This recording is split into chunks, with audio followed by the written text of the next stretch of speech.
আসসালামু আলাইকুম। আমি আমজাদ হোসেন আবৃত্তি করছি কবি জসিমউদ্দিনের লেখা আসমানি কবিতা। আসমানি রে দেখতে যদি তোমরা সবে চাও, রহিমদ্দির ছোট্ট বাড়ি রসুলপুরে যাও। বাড়ি তো নয় পাখির বাসা, ভেন্না পাতার ছানি, একটুখানি বৃষ্টি হলেই গড়িয়ে পড়ে পানি।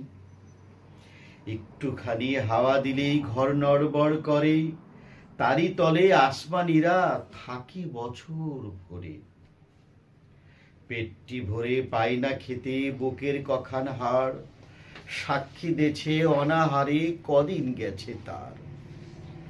মিষ্টি তাহার মুখটি হতে হাসির প্রদীপ রাশি, থাপড়েতে নিভিয়ে গেছে দারুণ অভাব আসি। পরনে তার শতেক তালির শতেক ছেঁড়া বাস, সোনালি তার গার বরণের করছে উপহাস। ভ্রমর কালো চোখ দুটিতে নাই কৌতুক হাসি, সেখান দিয়ে গড়িয়ে পড়ে অশ্রু রাশি রাশি। বাঁশির মতো সুরটি গলায় ক্ষয় হলো তাই কেঁদে, হয়নি সুযোগ লয় যে সে সুরে গানের সুরে বেঁধে। আসমানিদের বাড়ির ধারে পদ্ম পুকুর ভরে, ব্যাঙের ছানা শেওলা পানা কিলবিল বিল করে।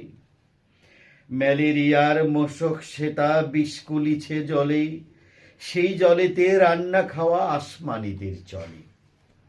পেটটি তাহার দুলছে পিলেই নিতুই যে জ্বর তার, বৈদ্য ডেকে ওষুধ করে পয়সা নাহি আর।